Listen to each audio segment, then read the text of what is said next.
rebel against the war they sell, rebel against the lies they tell, rebel and let us do this right, rebel for all the people of Palestine, rebel for all the people of Palestine, rebel against the war they sell, rebel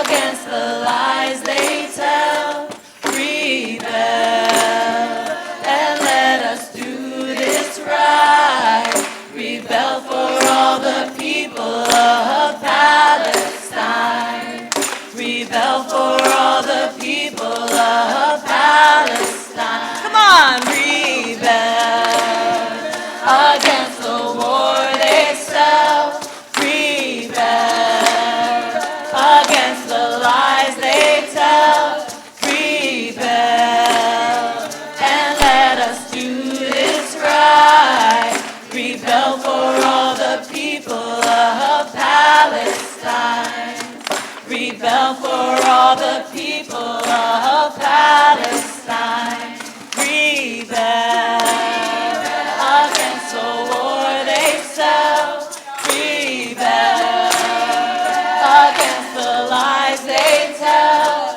rebel and let us do this right, rebel for all the people of Palestine, rebel for all the people of Palestine. Last time, rebel against the war they sell, rebel against the lies they tell, rebel and let us do this right, rebel for all the people of Palestine, rebel for all the people of Palestine.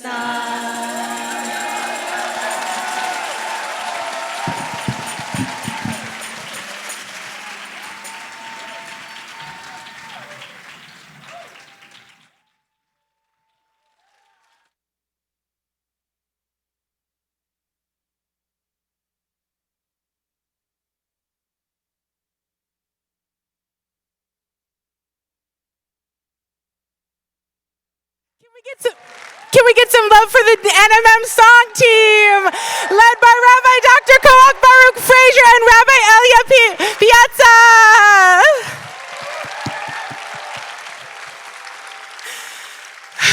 Oh my God. Ooh. Wow. Wow. Woo. Oh my God. Welcome. Welcome. Whew. Someone literally said she's already crying. I don't know who it was, but you do know me. You do know me, even if I don't know who you are. This is historic, you guys. It is, though. I do. I get emotional. I come by it. You come by my reputation, honestly. But tonight, it feels actually really profound. I think we're in a room here. More people are filing in by the second, and we'll be 2,000 people.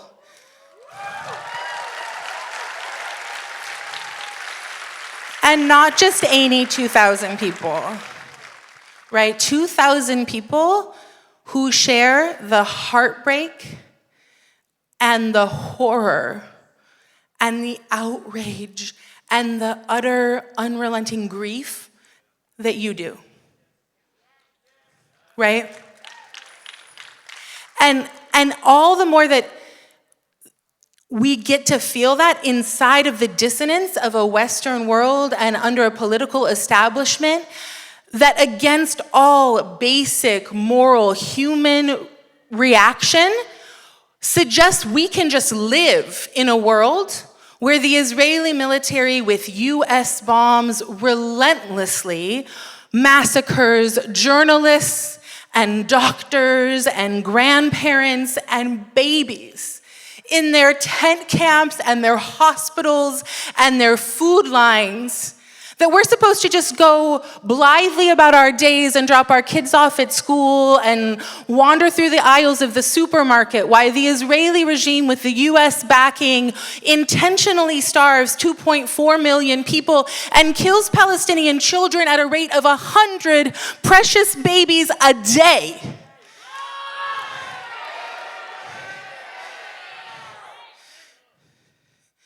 And in this world that has time and again and is attempting once again to normalize genocide, there should be no surprise that we are now battling back fascism here at home.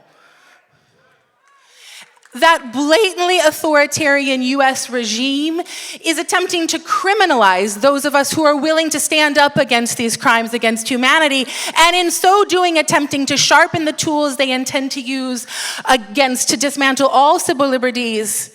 And repression is happening alongside the acceleration of attacks on our beloved immigrant communities and indigenous communities and trans people and queer people and black communities and Muslim people and Jewish people and disabled people and the working class and so many others. And it's in the face of the depth of this atrocity and overwhelming violence, I feel like it's only possible to metabolize that when we have a collective big enough to feel it together, right? So let's do that, right? Take a minute to take in what it actually feels like to say, this is not normal, and instead feel the collective heartbreak, the collective overwhelm, the collective fury. And let yourself in this community look squarely at also how strong the forces are that we are up against, how big the struggle is ahead. We don't have to shy away from that here. We're gonna look at it right directly. Because it's in community that we can look squarely at how steep the road is and then figure out how to climb it anyway.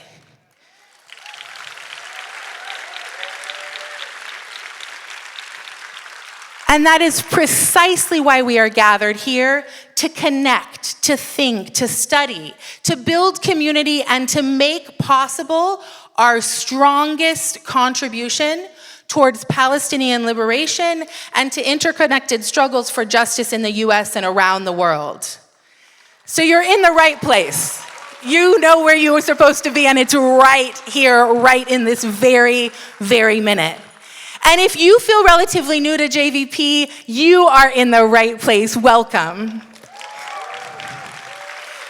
I hope that if this is your first moment, you feel and find connection and belonging, and that you feel supported to figure out your contribution to the movement through the work of JVP. And if you have been in this work for a lifetime, and I can see under the lights enough to see those of you who have mentored me into this movement or who grew the movements on which this one stands, thank you. And your wisdom and your dedication matter here, and you are needed here. And I want to extend a very, very special welcome to all our Palestinian friends and colleagues who are joining us at this convening.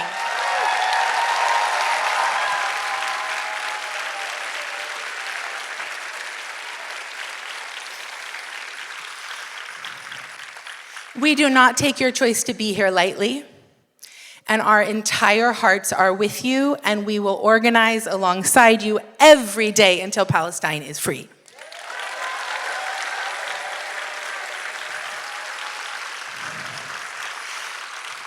And to all of you here, friends and comrades on the front lines of attack of this authoritarian regime, who have chosen to be here with your time and energy for fight, thank you. We're here together, and today we remember that our freedom is intertwined with one another's.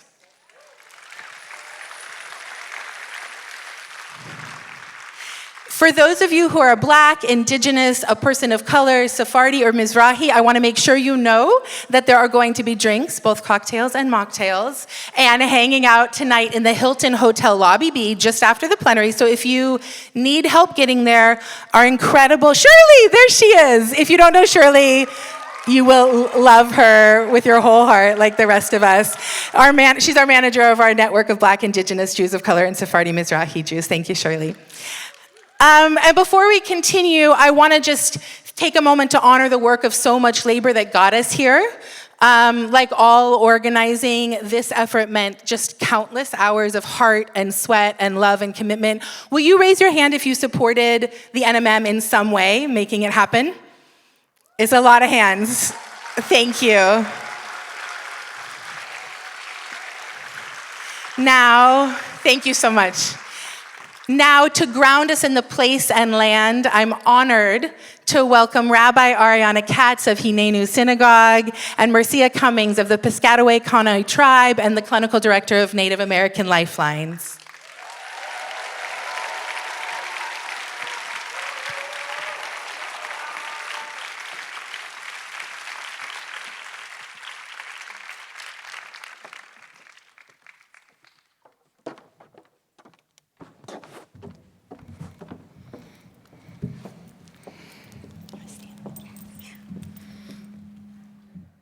Beautiful people, I can't see you, but I know you're beautiful. Hello.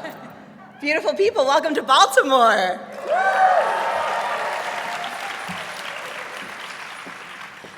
On the tail end of this May Day, I want to begin by thanking all the workers who made today and make every day possible.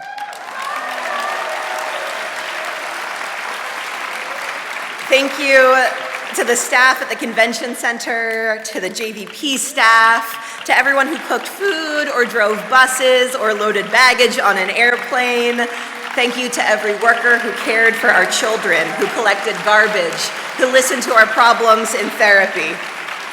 Thank you to all the workers who are spending May Day here at the NMM, here in Baltimore. Chag Sameach, happy holiday.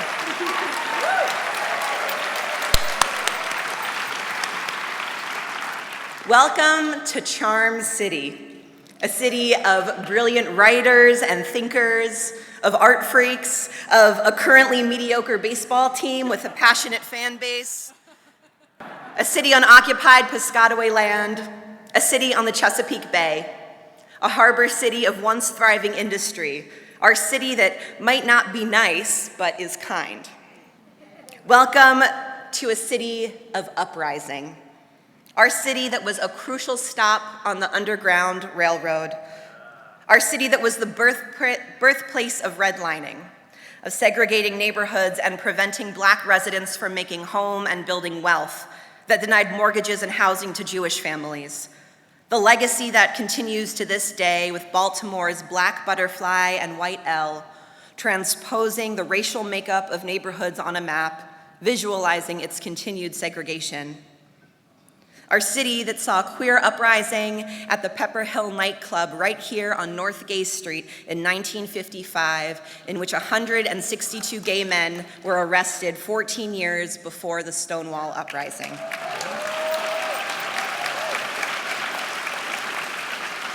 Our city that martyred Freddie Gray 10 years ago at the hands of the Baltimore Police Department, and then rose up in revolutionary love for our people and our city and its future.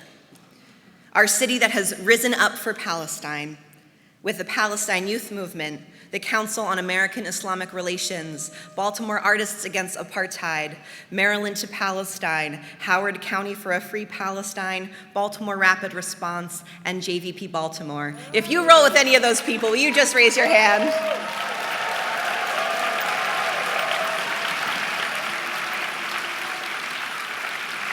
And welcome to our city that will continually fight for Baltimore, for our schools, for our air, for our water, for our shelter, for our undocumented neighbors, and for our queer and trans kin.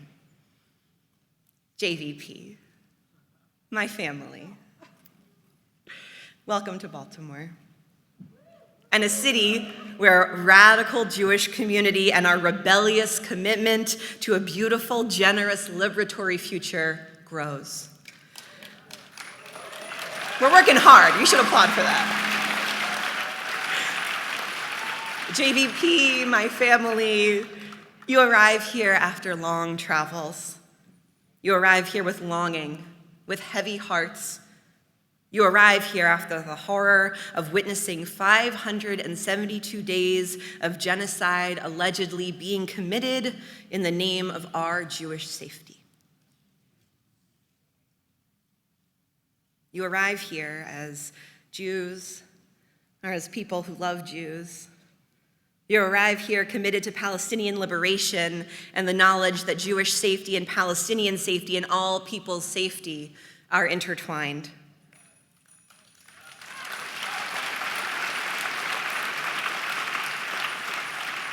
You arrive here with rage, with ideas, with hunger, with nerves, with a desire to connect. Take a moment to just feel the people near you, just sense how full this room is. I invite you to keep remembering and soaking up what that feels like to be so not alone this weekend. Despite what the people closest and farthest from you say, you are not alone. Your bravery, your refusal to accept the horrors shown to you each and every day, your grief, it is welcome here. May this gathering be a place where we cultivate a diversity of tactics, a place of diversity of perspectives, welcome generative machloket, disagreement, for the deep truth that the divine knows runs beneath all, which is our longing for justice. Your longing, your learning, your ideas, your passion, your deep knowing that Palestine will be free, it is all welcome here. Please enjoy our beautiful city of Baltimore. Please be good guests and say hello to our neighbors. Please enjoy all our city has to offer, and of course, learn, organize, at the 5785 Jewish Voice for Peace National Membership Meeting.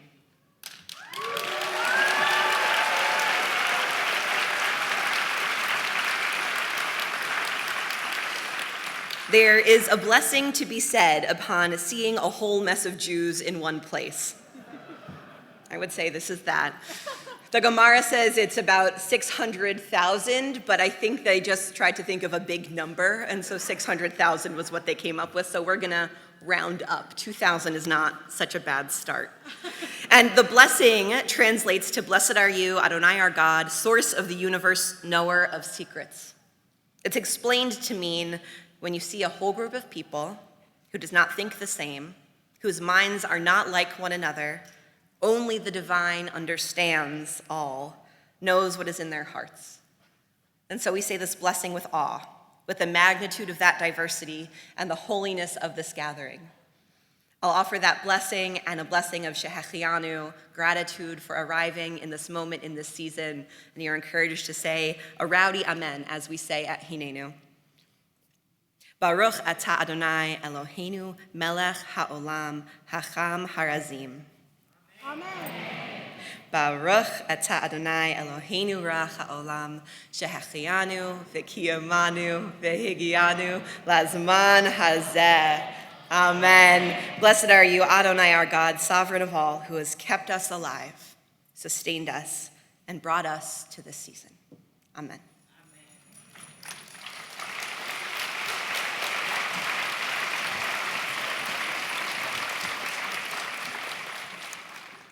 That was so full of energy. I apologize. Mine will not be. Oh, and I don't even know why I'm thinking I'm going to read this without my glasses. That's that part too. All right. So I am an enrolled member of the Piscataway tribe. I'm Mercia Cummings, and so this is the land welcoming that I'll be doing. Tonight we gather on the traditional territory of the Piscataway, Kanoi, and Susquehannock tribal nations. Please take this moment to honor our past and present stewardship of these lands throughout generations. Let us acknowledge the continued presence and enduring relationship existing between indigenous people and the land. Let's also, I skipped a part there, sorry. Acknowledge the continued present and enduring relationship existing between indigenous people originally from DC, Maryland, and Virginia, as well as the many tribal citizens who have moved here and reside here today and share this place, influencing the lifeways of the region. As you stand or sit in this place, take time to pay respect to our elders, past and present, and express gratitude for their wisdom, resilience, and contribution of the indigenous of this land. Today, be committed to learning from the past, understanding the present, and working towards a more just and inclusive future. With each breath you take, acknowledge the land you visit, and the land you reside on. Take some time in respecting the winds, waters, land, animals, plants, and all the people residing in this place and influence the lifeways. As we gather here today, recognizing how we each impact the world around us, understanding that the work we do moving forward should open doors to understand the necessary steps towards honoring each life that we connect to and enacting the larger projects of post-colonization healing, reconciliation, the sacred work of the rematriation, and certainly institutional accountability that must follow this land welcoming.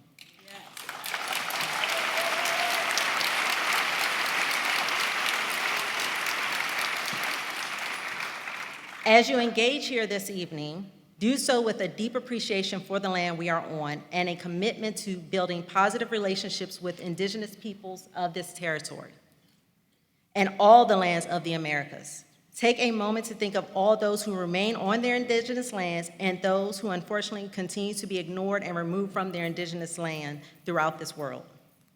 May your actions reflect the principles of reconciliation, respect, and collaboration. And I would like to do a quick prayer in my indigenous language. Kishlami, Kiwendaha, Wile Wanishi, Ahile, Akatakanawaka, Kimil, Awanik Naluna, Kanak Taktuk, Wile Napalane, Ak Tamaklamenin, Aholukin. Kishlami, Wite Namai, Wineoake, Wanishi, Nanele Kach, Aho.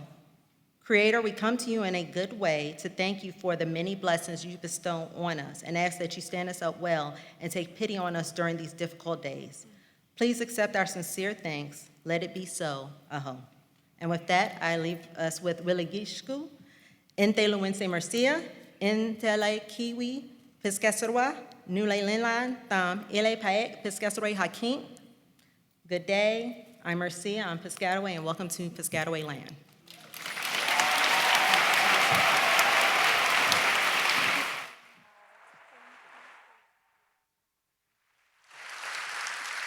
Thank you both for that absolutely beautiful welcome. May all our work here bring us closer to decolonized futures for all people from the US to Palestine.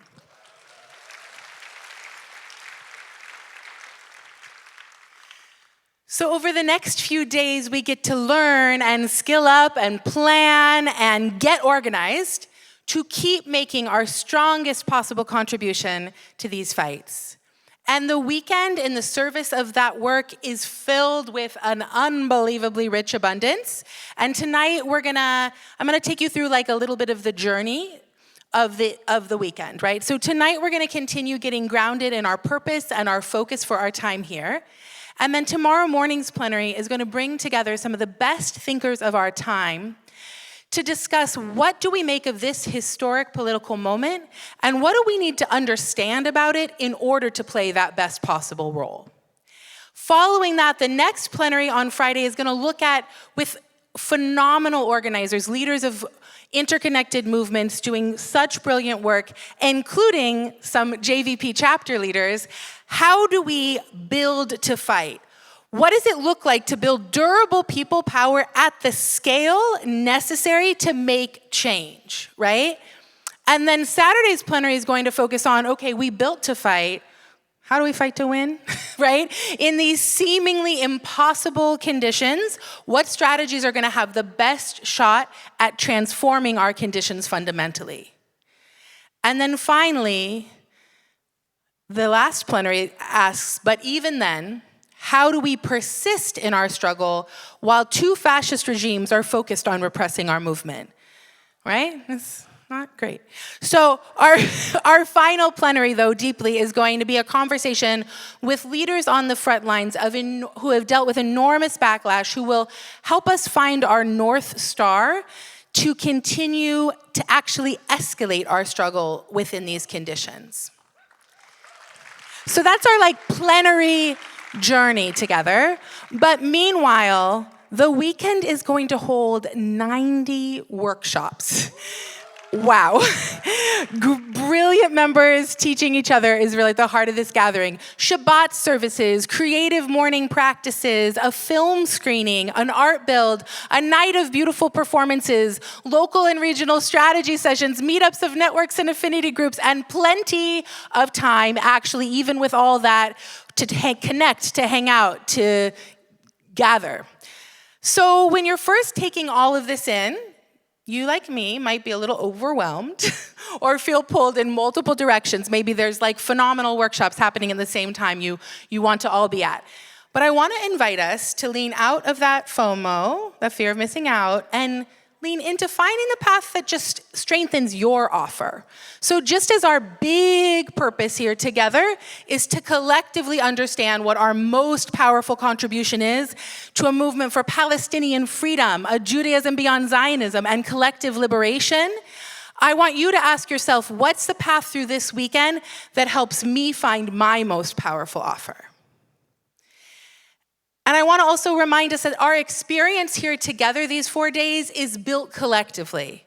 Rather than approach the weekend like a consumer and as an individual, I really want to encourage us all to approach it as something we're building together. What is the most generous, generative, loving, engaged, and committed culture we can build together? Let's just all collectively take responsibility for co-creating that. Right?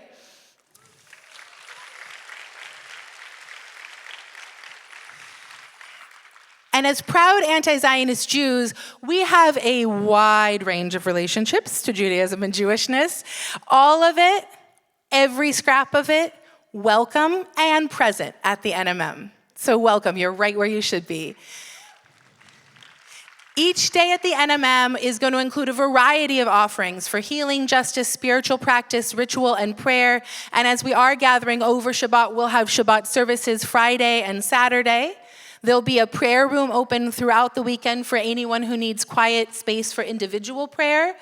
And this room also includes a memorial space created to kind of remind us of what we hold dearest. There's also a robust and proud tradition of secular Jewishness present in JVP and here at the NMM, and we will be so enriched by the literary and cultural and historical work embedded throughout the content all weekend. And it should always go without saying that all of the gorgeous religious offerings fully opt in. Take what feels interesting to you, take what feels nourishing to you, leave the rest. Right? We are bigger than we've ever been, which means we have to be prepared to engage and relate to more difference than we ever have. And that's what makes us stronger and capable of the biggest fight we can. So let us all commit to together being the biggest we that we can be.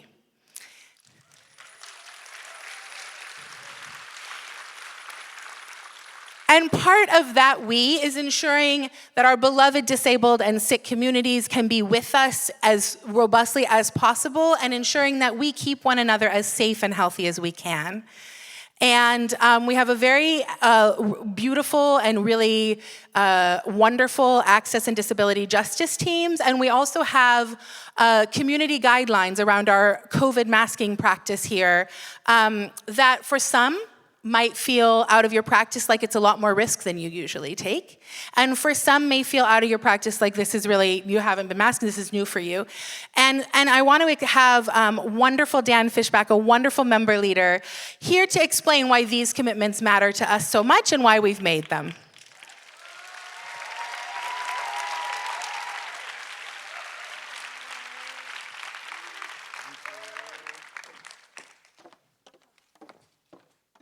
Hi, friends.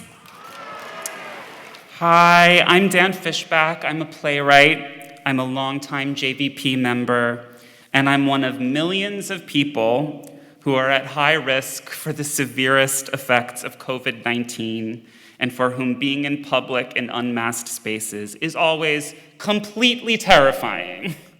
So I am incredibly grateful to JVP for requiring indoor masking in audiences and common spaces at this gathering.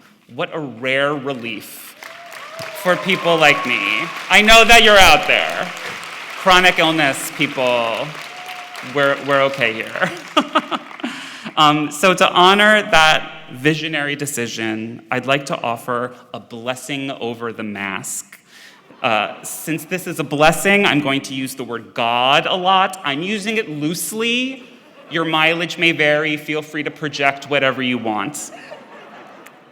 Blessed is God who blesses the mask that covers this beautiful Jewish face. Blessed is God who blesses the mask that covers yours and allows us to connect with each other without infecting each other. Blessed is God who blesses the healthy people who do not fear for their own well-being, but who wear their mask anyway to protect the more vulnerable. Blessed is God who blesses the people who are healthy today, but who wear their mask because they know that a single COVID infection could result in long COVID. Blessed is God who blesses people who have long COVID, who must grapple with life-changing and sometimes life-destroying illness, while the world that should be supporting them often treats them as though they do not exist at all.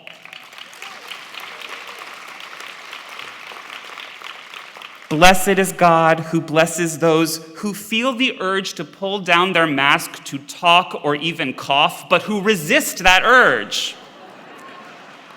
Blessed is God who blesses those who dislike wearing masks because they have difficulty projecting their voice through the veil.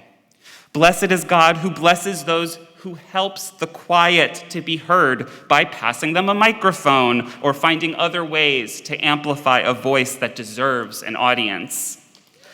Blessed is God who blesses those who are challenged in masked spaces because they cannot understand people whose mouths they cannot see. And blessed is God who blesses sick and disabled people whose access needs often clash with each other, but who find creative ways to communicate, and in that creativity manifest a world of possibility and hope.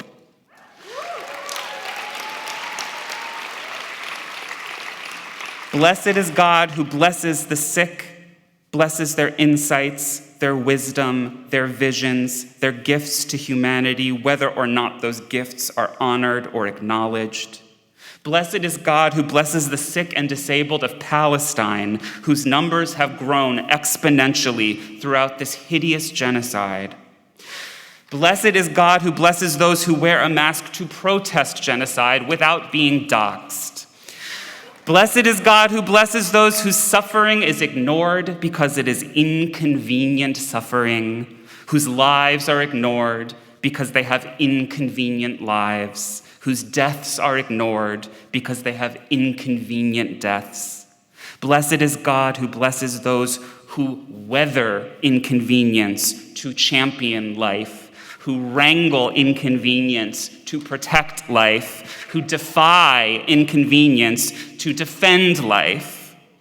Blessed is God who blesses this mask that conceals my face from you, but reveals to you who I am. Blessed is God who blesses this overwhelming universe that gives us inconceivable beauty and challenges us to fight through an ongoing onslaught of obstacles and opportunities for justice. And may we say, Amen. Thank you so much.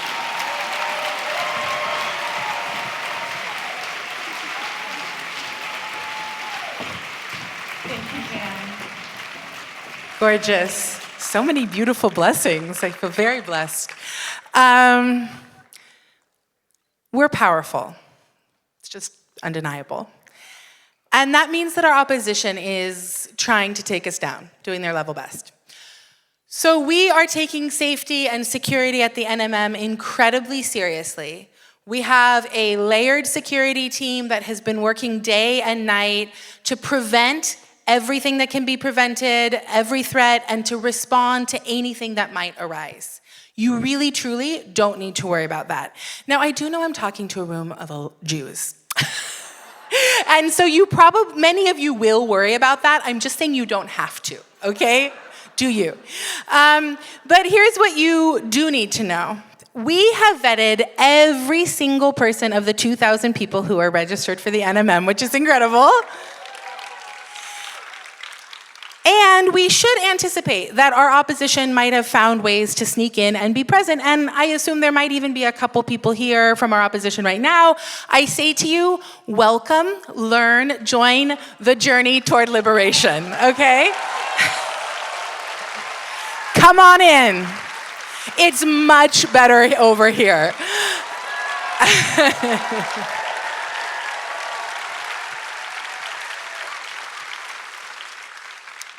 What we don't want is the knowledge that we may have opposition amongst us to make us tighten, right? Give them exactly what they want, that we get paranoid, that we distrust each other.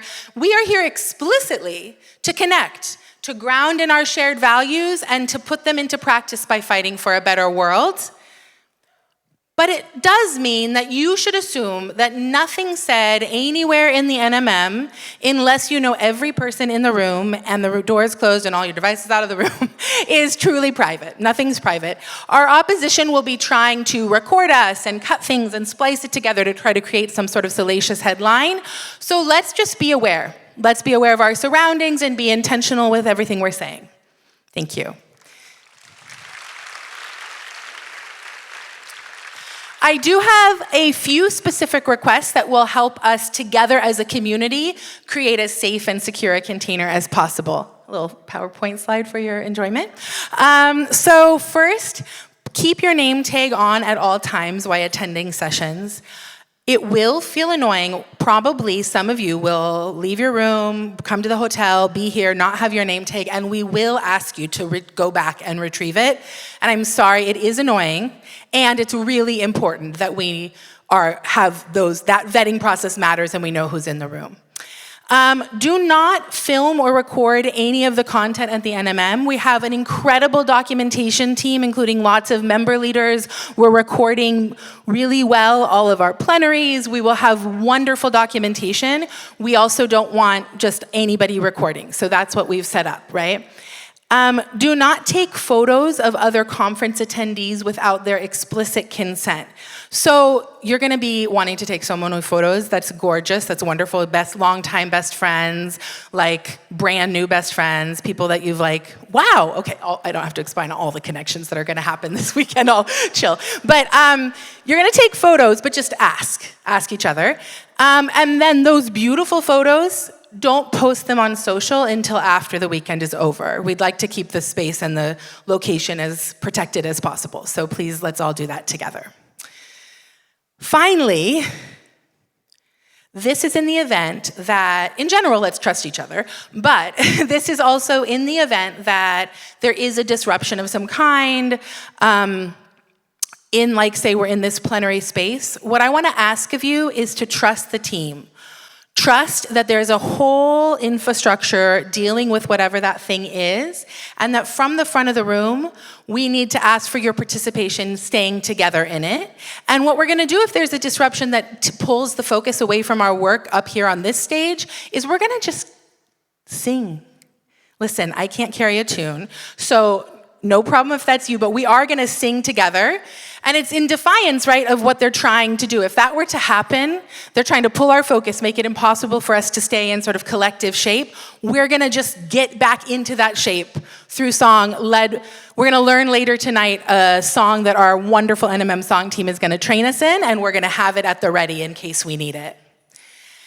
And that I wanna suggest is kind of like a model for our practice all weekend.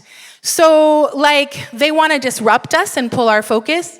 We gather together in song, okay? So I wanna just think for a moment about what is it that Netanyahu and Trump and all the warmongers require from us to continue their world-destroying plans? What do they want us to be feeling and doing in order to pursue these vicious agendas?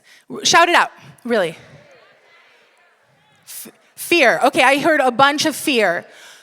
I heard be overwhelmed, right? So while we're here, we want to figure out not how to deny that we're scared, there's no reason to do that, but how to be afraid and to act anyway. How to shore ourselves up by realizing that many of us are scared and that it won't stop us, right? That's right. What else? What do they want from us?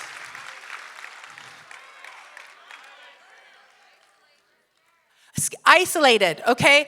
They want us isolated. They want us to feel atomized from each other, isolated. So we focus on building deep, rich connection that sustains us for the fight. Maybe what that means is that in the discussion you're having or debating with someone, the point you're making might not be as important as the person you're talking with. Right? Maybe it means that the offers you have of what you don't know and your confusion and questions are just as profound as the things you're certain about. Bring it all, right? But focus on the connection, the relationship. Okay, last couple ones. Okay, great. I heard they want us to feel small, I heard someone say. Helpless. So if we feel, they want us to feel small, they want us to feel hopeless, they want us to feel that it is intractable and there's nothing we can do to make change. So our assignment this weekend is to really let ourselves feel the power in this room, right? Take it in. We are gathered here at a scale we've never been at, and we are just a fraction of a much wider movement. And when we come back next time, we will be 5 times, 10 times, 100 times this size. Okay. I also heard someone say silent. They want us to be silent. They want us to just shut up. So while we are here, we are going to learn how best to get loud together. Right? Okay, let's get loud together. How about a little chant? How about stop the genocide? Free Palestine. Stop the genocide. Free Palestine. Stop the genocide. Free Palestine. Stop the genocide. Free Palestine. That's right. That's beautiful. So let's get to it. I am so honored to introduce and welcome our plenary speakers for the evening. We are going to start by hearing from Omar Barghouti, who is the Palestinian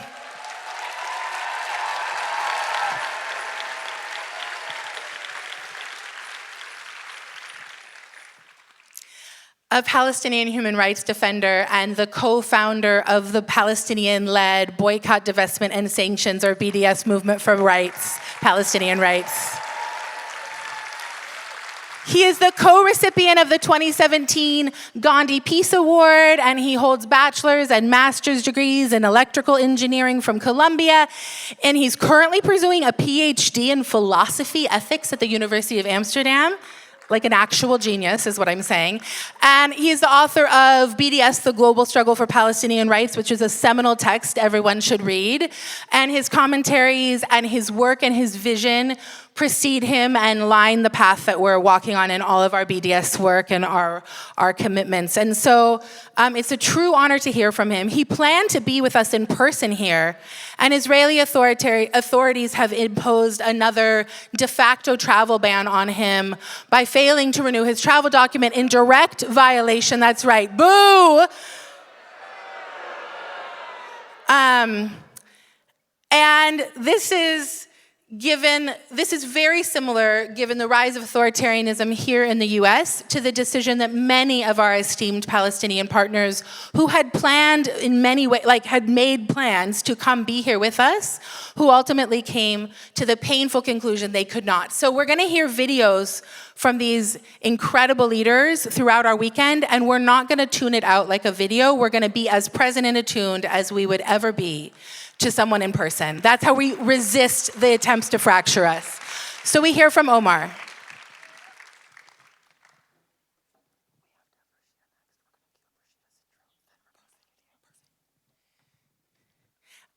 Actually, I tricked you. Just stay with me. Okay, we're going to hear from Omar in a minute, but we first, because of the time, have the incredible opportunity to hear from a true hero, Congresswoman Rashida Tlaib. Just unbelievable. She is an unbossed and unbought Congresswoman, and in her own words, a mother working for justice for all. Her 2 young sons are at the root of her passion. She fights for us every single day. She is incredible. She is everything.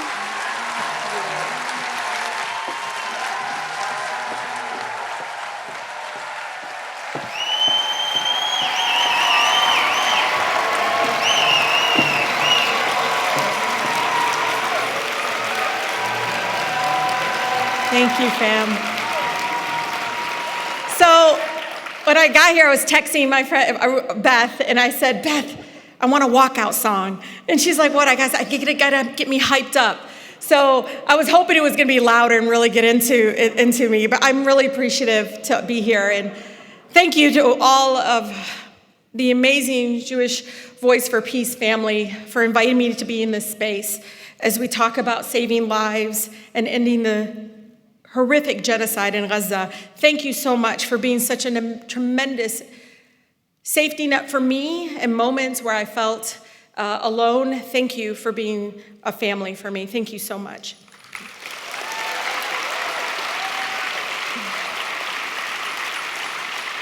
You all know I was born and raised in the most beautiful, blackest city in the country, where every corner is a reminder of movement work.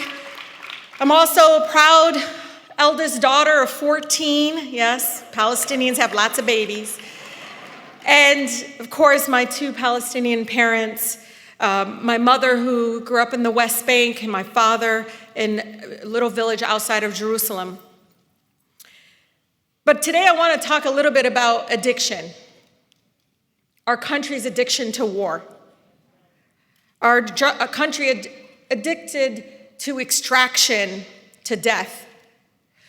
You know, the President of the United States currently has requested $1 trillion military budget, the largest military budget in the history of our nation.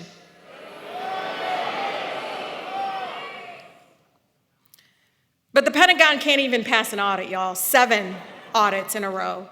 When folks in town halls in my community ask me, well, talk about efficiency and waste, I was like, they need to start with the Pentagon, and people just scream. And they said, absolutely. We already know, and I know all of you have heard Dr. King say that a nation that continues year after year spending more money on military defense than on programs of social uplift is approaching spiritual death. We've all heard that. Why is it that our government always has enough money for bombs and bombing people to kill people, but never seems to have money to provide people with health care, with housing, enough food for their families? I tell my colleagues all the time, I got schools in my community with garbage bags over their drinking fountain. I always remember hearing Shirley Chisholm talk about, the first Black woman ever elected to Congress, talk about children can't learn if they're hungry. Well, children can't learn if they're being poisoned, not only by the water, but the dirty air.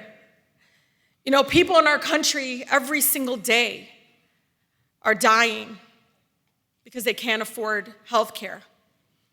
It's why you hear people say we don't have health care, but we have sick care in our country. More than 60,000 of our neighbors in our country die because they can't afford to see a doctor.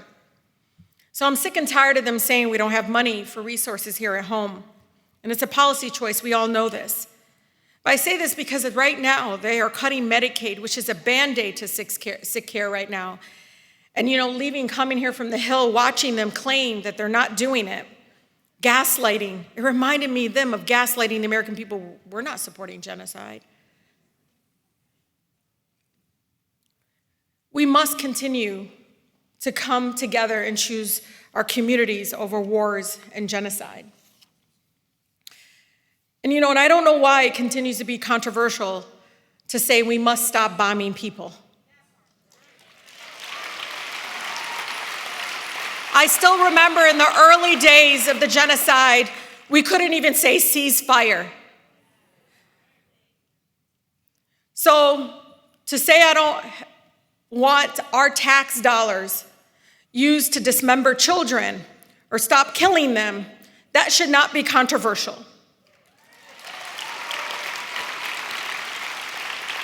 When I got elected in 2018 and sworn in 2019, I remember talking to my cousin who lives in Ramallah, and she told me, it was this moment that we had.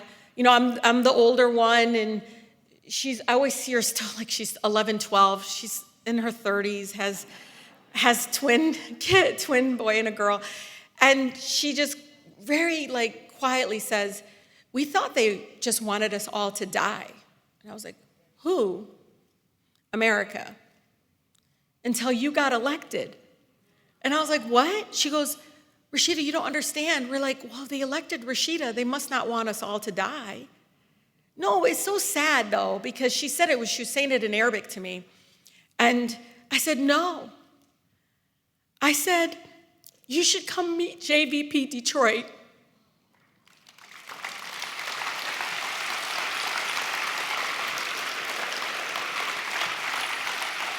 I told her, "Cuz, oh my God, you gotta meet," because before I met all of y'all, rest of the JVP family, I had JVP Detroit. Now, JVP Detroit, Jewish Voice for Peace in Detroit, you don't understand. It was before the genocide. They were in a line trying to prevent shutoffs of water. They were on the line saying, "We're not gonna allow you to build a stadium while taking money from school aid." So they've been on the front line to speak truth to power consistently. I mean, they experienced doxing before doxing was even a thing. And I tell her, "You don't understand. You have to come and see this incredible community in Detroit that says save lives. Palestinians deserve to live. Palestinian children deserve to grow old." I wish, Shireen, you could see it. But they don't get to always see it. I know that many of you understand our shared humanity. That's why you're here. That's why you're part of this movement. But especially in the face of dehumanizing the violence and the despair, we know that every life is sacred, no matter somebody's ethnic background or faith. And we must work together for freedom and safety for all, and real, true, peaceful coexistence for every faith. I still remember my CD telling me the story of picking olives next to his Jewish neighbor. That's what I want. I don't want somebody being othered or seen as less than solely because they were born Palestinian. So I'm grateful for all of your voices in this movement. We know that many people around the world are with us, committed to ending the genocide in Gaza, apartheid in all parts of occupied Palestine, and recognizing humanity in every person. And I want to share, many of you know I have to always share a story about my city or my yamma. Yamma meaning mother in Arabic. So my yamma, as you all know, grew up in the West Bank, and so the checkpoints, the apartheid, the division, just not being able to have freedom of movement and so much more. And my mother always used to say, "Oh, with all the kids, you're the one that always causes trouble." She says it in Arabic all the time, but nash mashakil, we don't want trouble. But if you're Palestinian and you have a lot of friends that are Palestinian, and they're in this room, many of them, you will hear them say, "We've heard that, but nash mashakil." And many of my black neighbors told me, even in the civil rights movement, parents were saying, "We don't want trouble." And I still remember being that 11, 12-year-old girl with my mother at Sears, which is a department store for you young people. And we were on Sears, and I was translating for my mom. And I remember the cashier looking at her and saying, looking at her and then looking at me, and then goes right back at me and says, she needs to learn English. Well, you guys know I grew up in Detroit, so I was like, excuse me? I was like, I'm not even translating what you're saying to my mother. I'm only translating what my mother wants to say to you because people like you are the reason that she doesn't feel safe speaking in her beautiful accent. But do you know what my mother did at that moment? She left the clothes on the counter and walks away, and she does that mom pinch. You know what I'm talking about. The one that all the moms think we can't see. And she's like, ليش يما ليش انت الوحيدة بتسوي لي مشاكل. From all the kids, why are you causing trouble? And I was like, Mom, she can't say that, blah, blah, blah, And she's like, what? And she's all upset. It took me a long time to understand my mom because I was the one getting out there. I really regret that she's on Facebook now, but she's not on Twitter and everything, but you don't understand. She calls me all the time. What are you doing getting arrested? What are you doing? She always says, Khalila Allah, leave it to God. God will take care of it. But at that moment, even in that prom, I was so angry with her that she didn't want to fight back. But my mother grew up being taught that if she didn't breathe, that if she was invisible, she would live. That's what was meaning Palestinian for her growing up in the West Bank. And so for her, that's what it was. So I'm now 48 years old, and she still says it to me, but let me tell you the time that I call her, and I had to warn her. I said, Yamma, you know, Hadal Majnoon, he's coming, this guy's coming. She goes, which one? I said, Netanyahu. I waited for her to say, don't go, blah, blah, blah. I was waiting, and I wasn't gonna fight her because I don't do it anymore. I understand her. We all have that moment with our parents where we get them now. And she goes, "Shu b'tshtilbisi," which means, what are you gonna wear? And I was like, I don't know. And then she was like, I'll get you something. Now, I couldn't wear it, y'all. It was the most, I love thobes, but it was one of those thobes, you guys seen them before, where the Palestinian flag goes up and down, and it's all embroidered, and it was beautiful, but I did wear the belt. So I sat there, and it was so scary. As I was walking through, I got stopped 3 times. I'm a member of Congress, got stopped 3 times, showing them my pen so I can get through to sit down. Everyone was like, why are you going? You maybe shouldn't go. And at first we were all gonna do an action together, fell through, and I can tell you at the moment I was just like, okay, but I was shaking inside. And because when I came in, the last person, you could tell might have came with him, and he was like this, and I smiled. I was like, I'm a member. And I walked in, and I remember thinking, okay, where can I sit so he can see me, And so I get in and I sit down, and I'm like, nobody wants to sit next to me. I think one member did, and then when I put the sign up, he kind of took off. But even in that moment, it was scary, and I didn't know what to do. I just didn't want my cousin to see that there was nobody in there that was gonna say they deserve to live.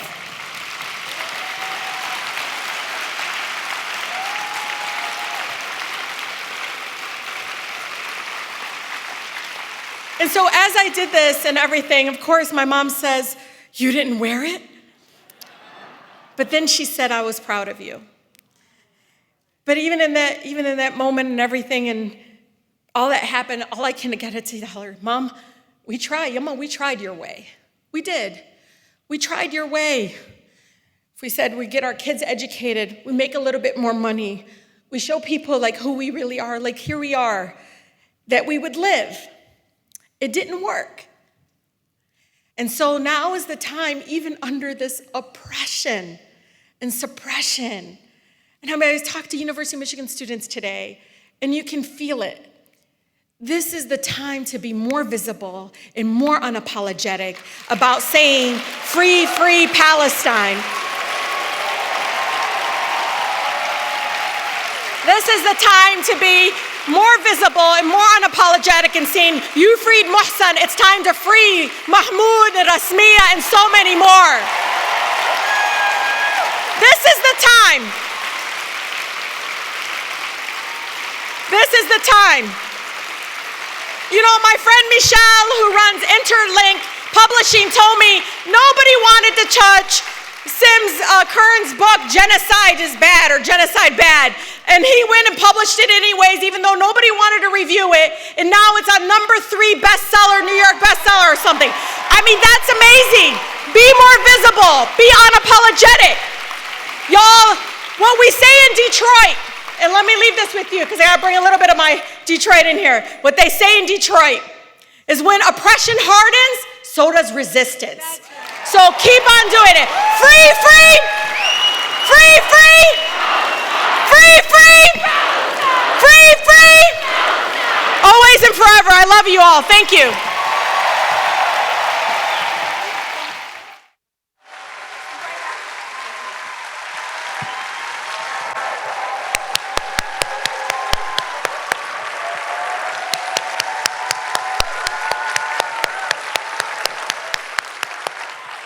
Wow. Okay. I'm going to go cry over here. While we listen to Omar, as I mentioned before, and then right after Omar, we're going to have the opportunity to hear from Motaz Azaiza. He is an award-winning Palestinian photojournalist capturing untold stories of hope and resilience.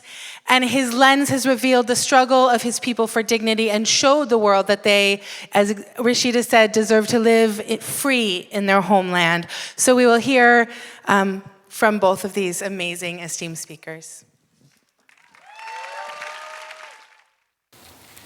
Greetings to JVP. Let me start with a quote that shakes me to my core. To kill the children, they fractured their heads with sticks. The men and women of the villages were pushed into houses without food or water. Then the soldiers came to dynamite the houses. One commander ordered a soldier to bring 2 women into a house he was about to blow up. Another soldier prided himself upon having raped an Arab woman before shooting her to death. Another Arab woman with her newborn baby was made to clean the place for a couple of days, and then they shot her and the baby.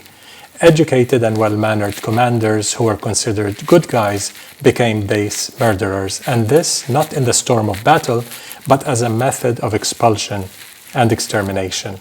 The fewer the Arabs who remain, the better. End of quote.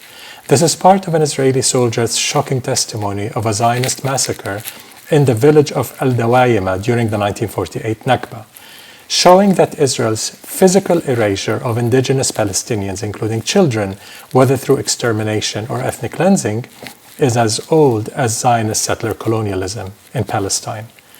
Fast forward to 2008, when an Israeli Labour Party leader threatened Palestinians with a bigger Holocaust if resistance groups did not stop retaliating to Israel's siege and violent attacks.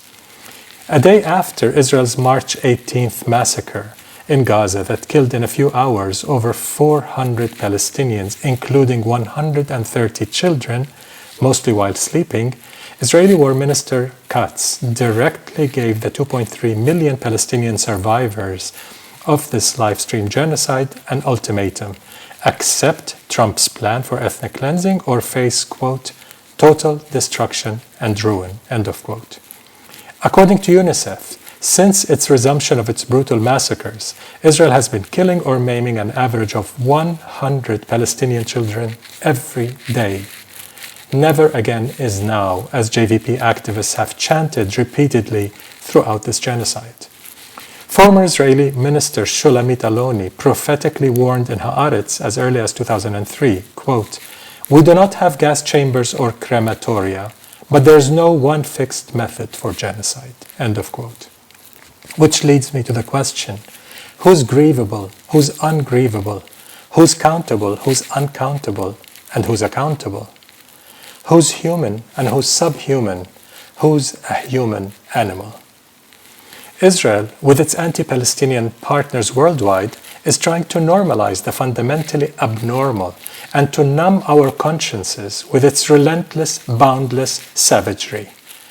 Partly to decolonize our minds and to help defeat the seemingly invincible, we must speak the unspeakable.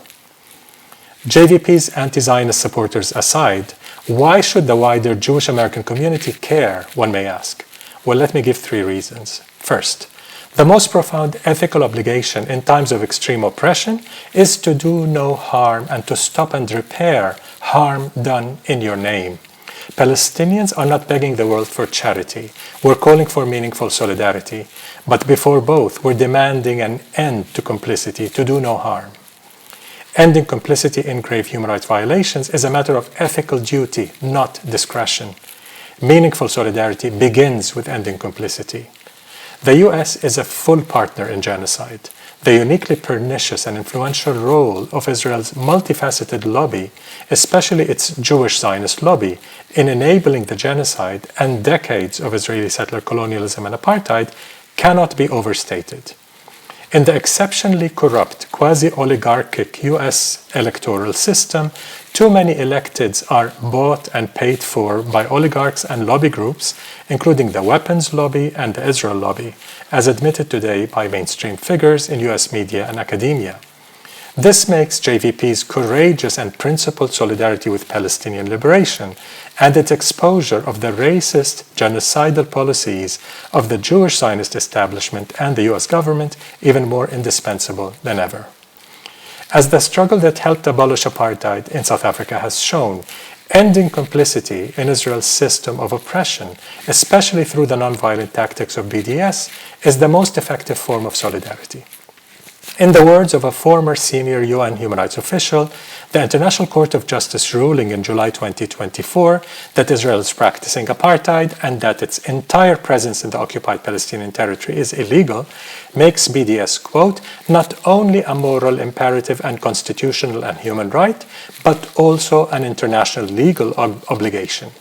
Second, the struggles for racial, indigenous, economic, social, gender, and climate justice in the US and worldwide are intersectionally connected with the struggle for Palestinian liberation. Israel, in partnership with the US and European powers, is not just destroying tens of thousands of Palestinian lives, but also the very foundations of international law, ushering in a might makes right era unseen in decades, and posing a serious threat to millions worldwide. Trumpism is only the most naked, emblematic manifestation of this era. Israel's regime of oppression is a model for far-right regimes globally. It's a partner of fascist parties in the West, most of whom are anti-Semitic to the core, to Christian Zionists in the US. It sells its military security technologies and colonial doctrines as battle-tested, and it exports weaponized spyware and disinformation and election rigging services as a diplomacy tool. Third, Israel and the World Zionist movement pose an existential threat, not just to Palestinians, but also to Jewish communities everywhere. If a key feature of anti-Semitism is essentializing Jews, reducing them to a monolithic group, Zionism and Israel are guilty of fanning the flames of anti-Semitism by insisting on speaking for all Jews, treating them as if they all belonged to Israel. So does Israel's darlings Trump, along with his white supremacist fellow travelers. Equating Israel with Jewry would make Jews responsible for Israel's crimes, a patently anti-Semitic proposition. But there's nothing Jewish about Israel's occupation, ethnic cleansing, apartheid, or genocide, and therefore there's nothing anti-Jewish in supporting BDS to end these injustices and dismantle these structures of oppression. Decoupling Jews from Israel and liberating Judaism from Zionism, as JVP is striving to do, are therefore essential in the struggle against real anti-Jewish racism and for Jewish safety and well-being. They're also inseparable from the struggle for Palestinian liberation. In the BDS movement, we believe that international law and ethical principles are necessary, but woefully insufficient conditions for achieving justice and emancipation from colonial subjugation anywhere. A critical mass of people power, intersectional, broad-tent grassroots power, especially channeled towards effective and strategic BDS campaigns, is absolutely necessary as well. To get there, we need to reach a golden balance between ethical principles and strategic effectiveness. To conclude, some may complain about genocide fatigue and losing hope. While Palestinians have never given up hope in our decades-old resistance to Israel's ruthless regime of oppression, we don't have the luxury of genocide fatigue. This boundless hope is rooted in our people's sumud and insistence on our existence in our homeland, in freedom, justice, equality, and dignity. It's also rooted in the inspiring and exponential growth of the impact of the global solidarity movement, with JVP being among its most prominent and reliable shapers in the US. Also, as British Pakistani writer Nadim Aslam says, quote, "Despair has to be earned. I personally have not done all I can to change things. I haven't yet earned the right to despair," end of quote. Unless you've earned that right, you have to keep organizing, keep hoping, keep fighting complicity in your sphere of relative influence. With strategic radicalism, we can and shall collectively prevail over all this unspeakable oppression. Thank you. Hello, everyone. I'm Motaz Azaiza, the Palestinian photojournalist from Gaza Strip, born and raised there. It's an honor for me to speak with you today, and I really wish to be with you, but I couldn't. I'm the Palestinian photojournalist who covered 107 days from the genocide against my people and lived through a lot of hell. I covered a lot of aggressions. I covered a lot of wars, a lot of bombing, and I was besieged in the Gaza Strip until my evacuation, to tell the truth and share the pictures and the documentations and the work that I've been doing in Gaza. And today I'm speaking to you.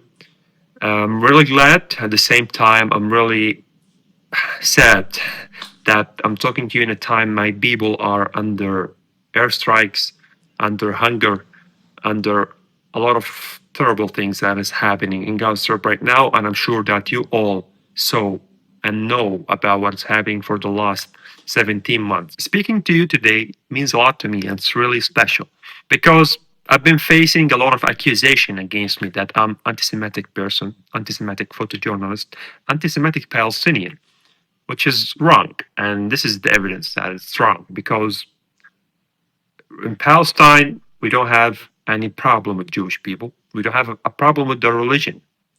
We have a problem with the system, with Zionism and occupation.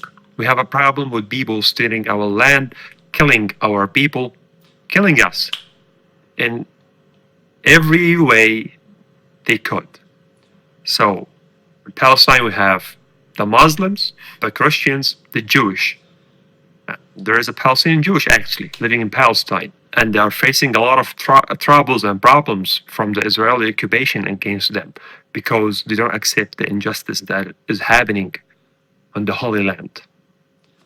So today, as a Palestinian photojournalist, I found myself in the middle of a genocide, having my camera, having my eyes, having my power, trying to help my people and show the world. I showed everything that is happening there.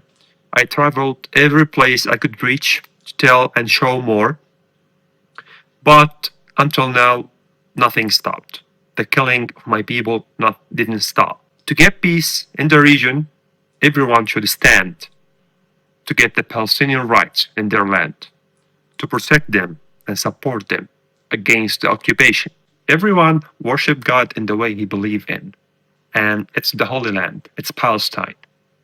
But unfortunately, there will be no peace without you standing with us, without you supporting our rights in our land, supporting our fight against the occupation. Nobody is anti-Semitic.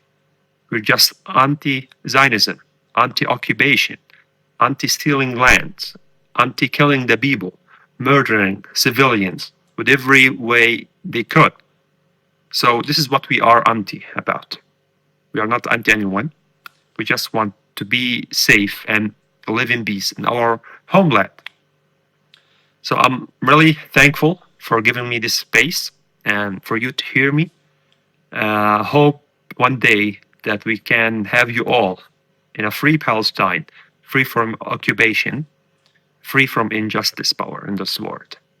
I wish you all together could stand and help me to stop the genocide, to protect my people, to keep standing for the rights of the Palestinian people, together to end this genocide and together to end the occupation. I want Palestinians to live, not to die, not to suffer, to have their rights in their homeland, like everyone in the globe. I want to thank Jewish Voice for Peace for this special event, and everyone is hearing me right now, and everyone around the world, whatever his religion, whatever he believes in, we want the humans to stand with us as humans. We don't care about what's your religion, what you believe in. We just want you to stand for humanity against the injustice and the occupation. Thank you so much.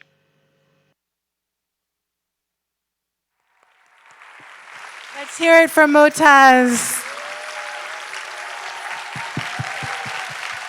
Wow.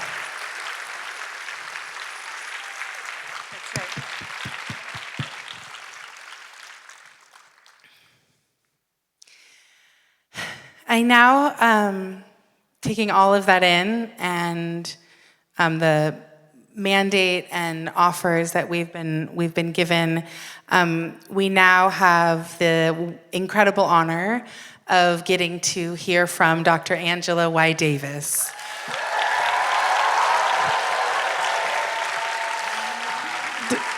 Oh, I was gonna say more, but you all know it. You all know it. There's a woman who needs absolutely no introduction.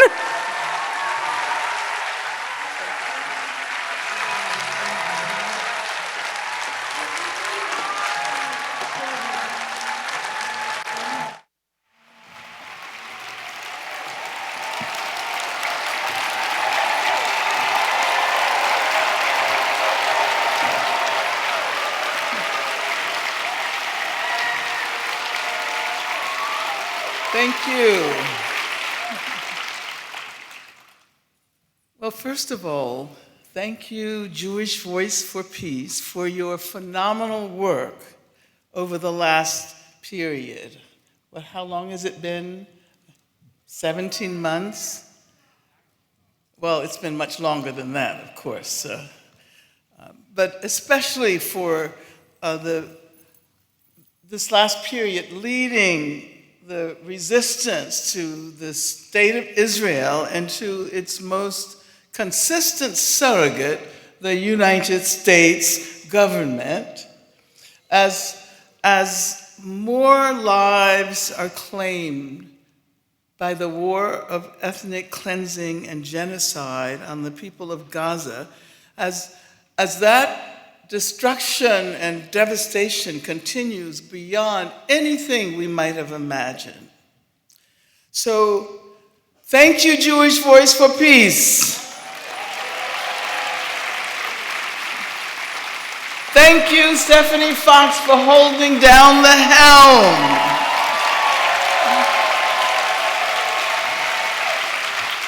I cannot imagine what we would have done over the past period without JVP. And thank you so much for inviting me to speak at this gathering. And I cannot tell you what an honor it is to be on the same program this evening with Omar Barghouti and Rashida Tlaib.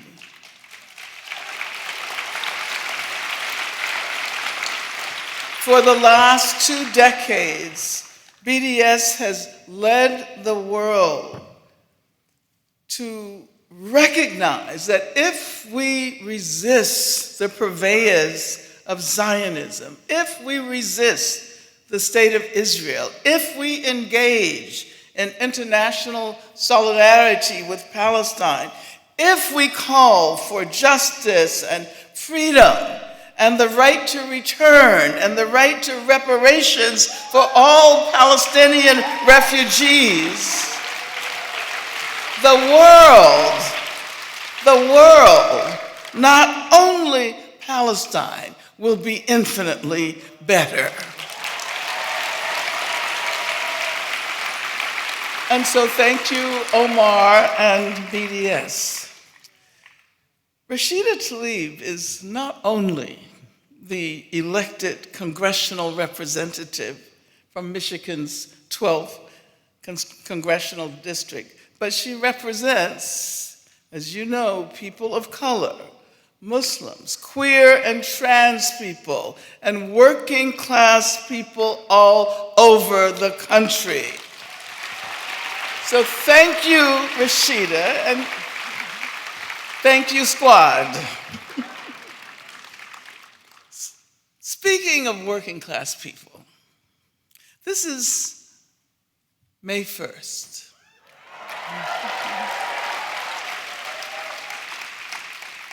And let's remember, as we gather here this evening in such large numbers, that people all over the planet are standing up in solidarity with the international working class. And if I were not here in Baltimore with you all this evening, I would be marching down Market Street in San Francisco with the International Longshore Workers Union Local 10, of which I am an honorary member. And we would be singing the Internationale.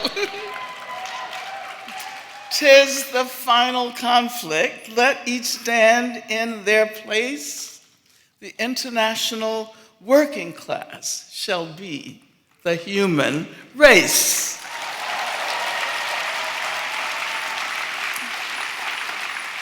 You know, it certainly feels like we are experiencing a final conflict in so many ways. When you think about the 100-year war on Palestine, as Rashida Tlaib puts it in his amazing book, and that Palestine has never given up, as Omar Barghouti was pointing out. Palestine is now the very center of the world. The infinite hope of people everywhere who want to see a better world.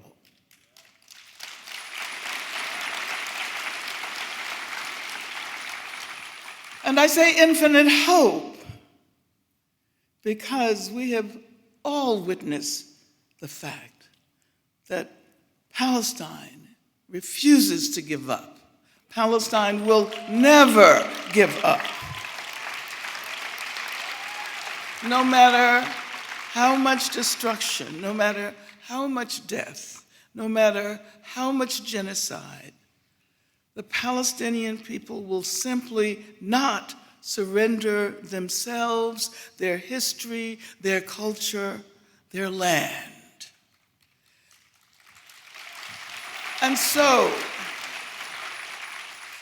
through our tears for all that the people of Palestine have had to endure, we offer our deep gratitude for showing us what collective commitment means. For showing us what it means to stand up against racism and fascism. For letting us know that when they persist against all imagined obstacles, bombs, enforced starvation, blockade, propagandistic lies, they are persisting not only for themselves, but for all of us who try to stand up against tyranny and fascism. And its expression in manga, but also against cowardly university administrations.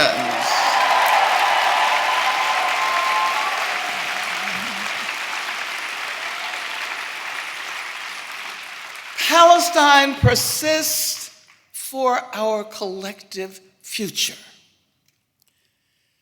To try to prevent the seeds of racism and colonialism and heteropatriarchy from being planted there in our collective future.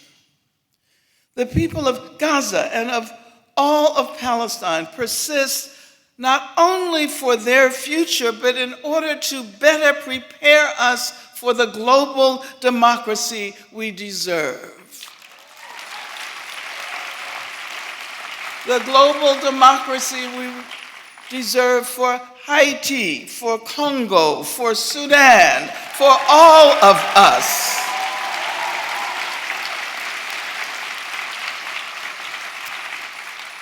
One might have assumed that precisely because of the horrendous history of the Holocaust, it would have to have been those who experienced and most forcefully represented that history to the world who would teach the world these lessons of hope. And it is true that many of those who experienced the Holocaust, as evidenced by JVP and their grandparents and great-grandparents.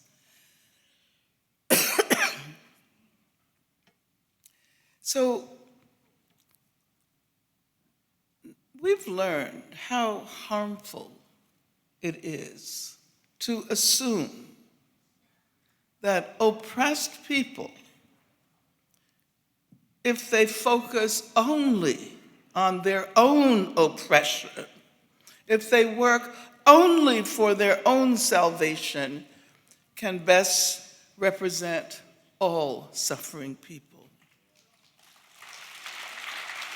But haven't we learned that individual or collective focus on one's own pain to the exclusion of all else is not the way to discover a liberatory path?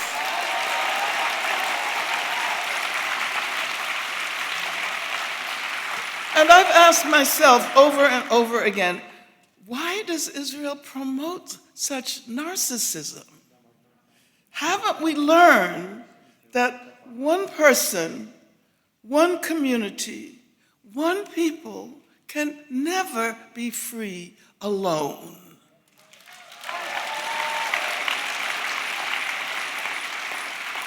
Freedom can never be realized in isolation. It is in the very nature of freedom always to expand and enlarge its reach, but not at the expense of someone else's freedom. Freedom does not work in isolation. And those who become wrapped up in this individualistic, narcissistic expression of what then is inaccurately called freedom will always end up confusing freedom with tyranny over others.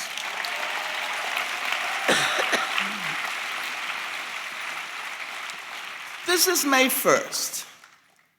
And everybody who knows something about the history of working class struggles will remember that perhaps the most widely distributed slogan associated with working class struggles against capitalism is this: an injury to one is an injury to all. An injury to one is an injury to all. And this is exactly what Columbia student activist Monson Madawi said when he was released yesterday in Vermont. When he was released, he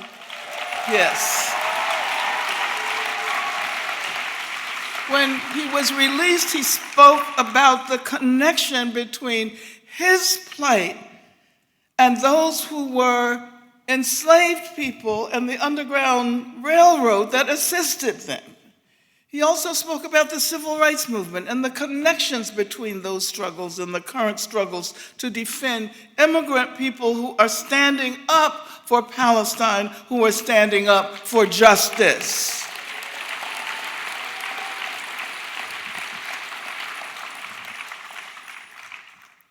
So, in conclusion, let me say that we should always remember that even though fascism is in power,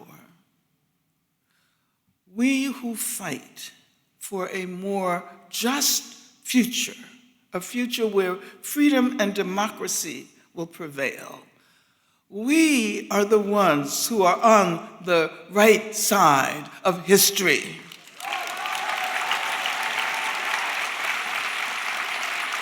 And as the people of Palestine know, they are on the right side of history.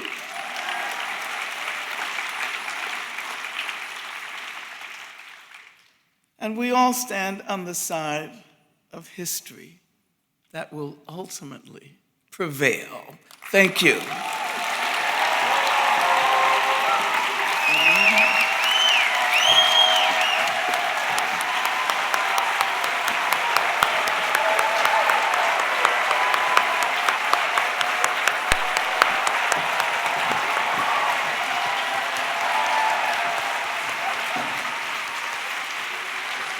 Wow. We stand on the right side of history. I am honored for us to close out the evening and just to take a minute to introduce and to thank in person. We're actually in person, I get to say that. Rabbi Dr. Koach Baruch Frazier, thank you so much for this song team.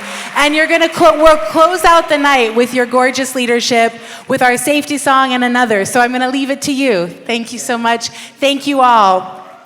Welcome to the NMM. Thank you, everybody.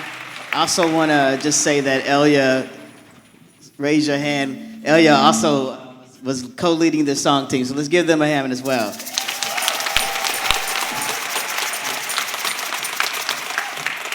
So y'all, we came as the hype team, the energy team.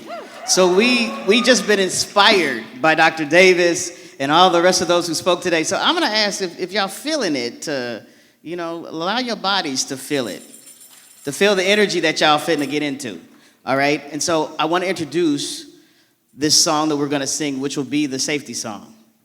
This song was written by the fantastic, the gorgeous Nomi Lamb.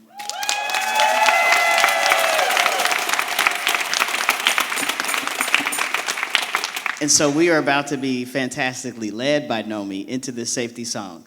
And so it's a call and response in the beginning. So we're the call and you're the response. There we go.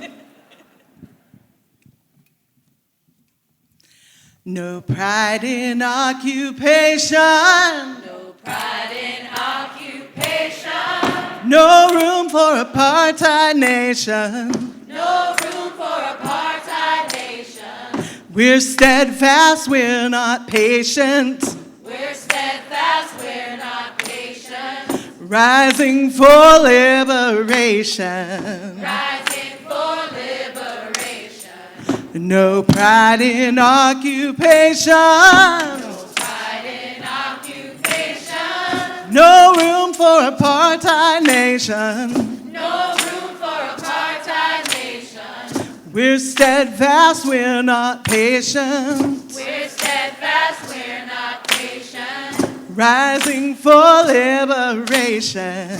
Rising for liberation. No pride in occupation. No pride in occupation.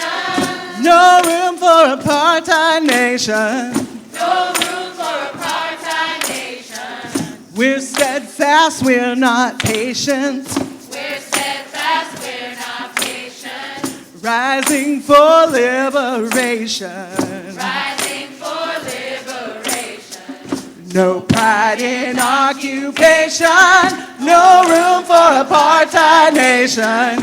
We're steadfast, we're not patient, rising for liberation. No pride in occupation, no room for apartheid nation. We're steadfast, we're not patient, rising for liberation. No pride in occupation, no room for apartheid nation.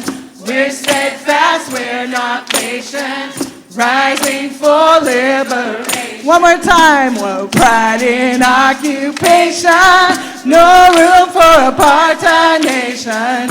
We're steadfast, we're not patient, rising for liberation.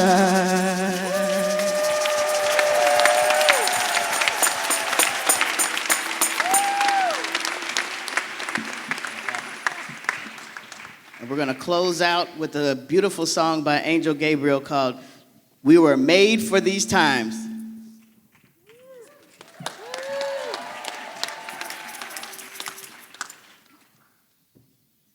Don't lose heart. We were made for these times. Don't lose heart. We were made for these times. Don't lose heart. We were made for these times. Show your soul, it shines like gold in these dark times. Don't lose hope. Don't lose hope. We were made for these times.